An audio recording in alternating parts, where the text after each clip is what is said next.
Hello, this is Abram, and welcome back to the Success Podcast, where you will learn everything you need to know to be successful physically, mentally, emotionally, and financially.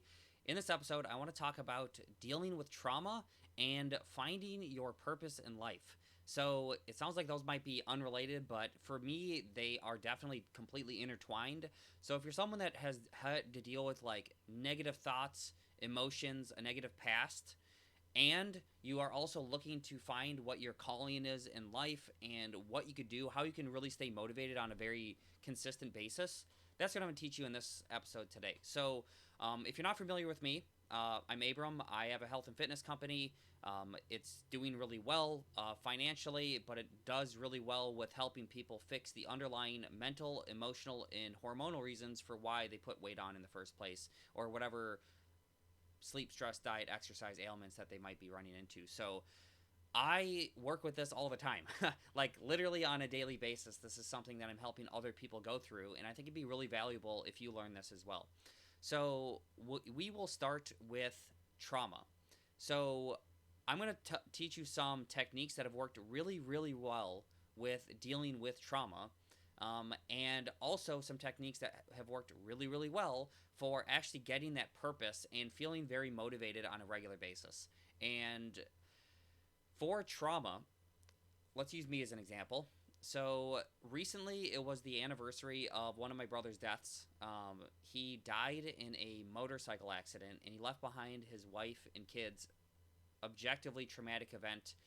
This only happened a year ago, 2 years ago. We another one of my brothers died, and years before that, another brother died. So I've had three. I grew up with six brothers, and three of them have died at this point.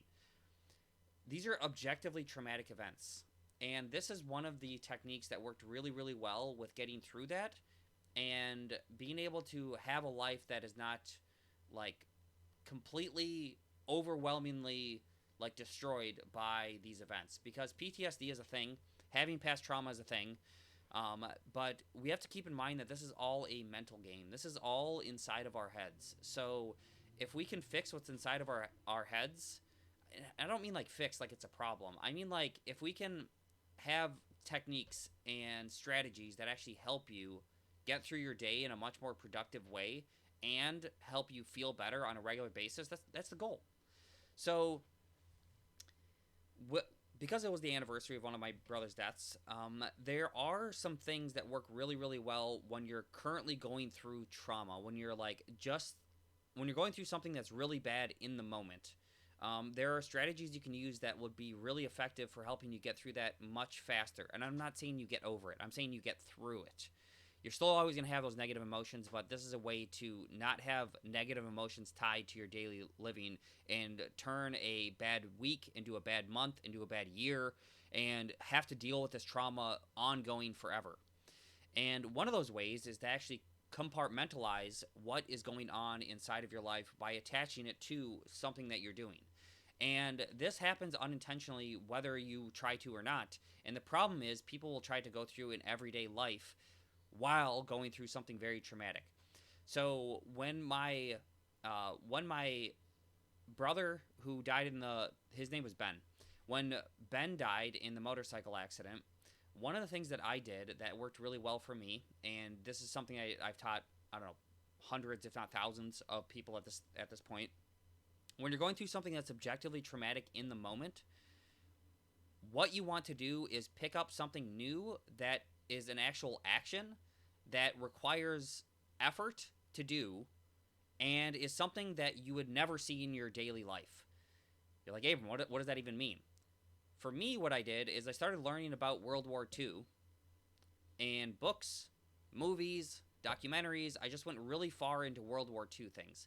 I'm kind of interested into it, not like crazy interested, but while I was going through those deeply negative emotions of having him die, which are, once again, objectively traumatic, while I was going through those negative emotions, I was also trying to learn as much as I could about World War II and about the concentration camps and about the things that happened in war and strategy and the soldiers' experiences and all these different things that would have to go with World War II. But why? Why would I do that? That's because whatever you're doing while you're experiencing that negative emotion is going to get tied to whatever that negative emotion is. And it will trigger that negative emotion to happen again. How often in my daily life is World War II popping up? Almost never. Like, I don't walk through the day and I'm not seeing, like, World War II memorials, and, like, I'm not talking to, like, veterans from then. I'm not, like, going through, like, Holocaust stuff on a regular basis. This is all stuff that is very easy for me to go through my daily life and not have, like, in my face constantly. So by going really far into that, now what happens is when I'm going through all these negative emotions, then we go past the funeral, and, you know, I'm still, like, grieving here.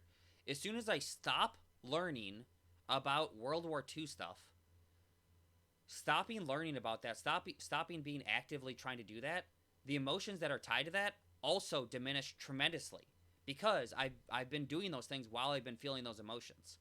So the problem with what most people do is when they're going through something objectively traumatic is they just try to do exactly what their daily life is. But now what's going to happen is everything in your daily life starts to trigger you into these negative emotions, because now you're tying them emotionally to those actions. So if he had died and I just kept doing the exact same thing, I kept playing the exact same video games, I kept doing the exact same walk, I kept doing the exact same exercises, I kept doing the exact same diet, I kept doing all of these things that happened while I was thinking, if I did the exact same thing that I always do and nothing was different, while I'm feeling those negative emotions, they will naturally be tied to whatever I'm doing. And just think about it this way. So I'm in the U.S. 9/11 was when there was a terrorist attack and there's planes that flew into towers. Everyone remembers what they were doing then. Like, I was in school, like, I was doing this, like, holy crap, like, what happened? Like, this is a terrorist attack on, like, U.S. soil, like, this is crazy. And I'm sure the same thing happened when they were bombing Pearl Harbor.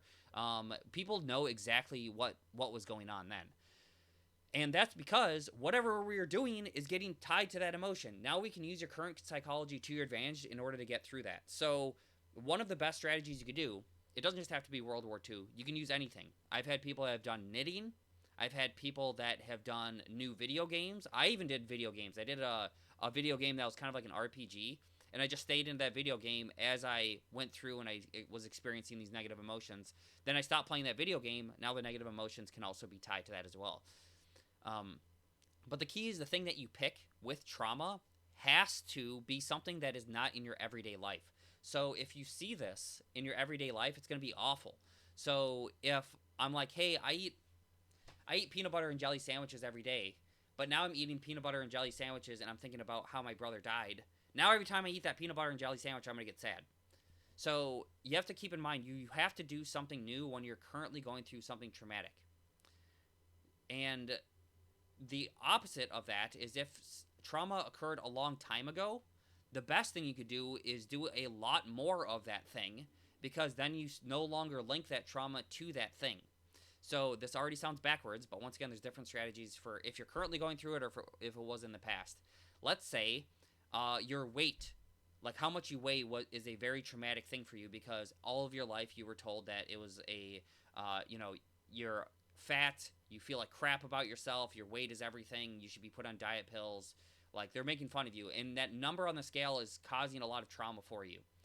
The best thing to do is not to just weigh yourself once a week or once a month, or not weigh yourself at all. The best thing you can actually do is weigh yourself 1, 2, 3 times a day, every single day, and just look at it as data. So the first time you weigh yourself, it's like, oh no, like these are bringing up negative emotions, triggering something. Second time you weigh yourself, I'll say you're 250 pounds.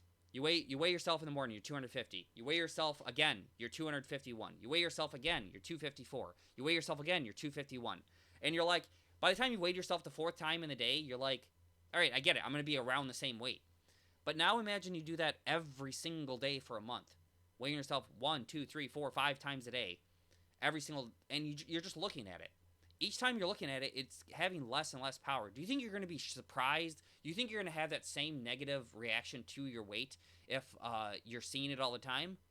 No. And that's called exposure therapy. And that's what you want to do. If you're trying to deal with a past trauma, you actually just want to bring it up and deal with it if it's something that is already in your life. But when it comes to past trauma, where it's like people, experiences, things like that, that are like objectively traumatic, it's actually helpful to not continuously bring it up. Once you figure out where that trauma is coming from, you don't need to keep bringing up how traumatic that was because it's going to make you feel like garbage. Instead, you want to deal with like positive psychology, which is actually finding that purpose in your life, which is why I want to talk about finding your purpose and what you want to do to actually go through that. So there's two different types of psychology. There's avoid-oriented and approach-oriented psychology. And what this is we used to think that with people, we were just trying to avoid what happened in the past, and that's how we're motivated for the future. That is a very weak frame to come from. In order to come from a strong frame, we need to be thinking about our future and pulling ourselves towards it.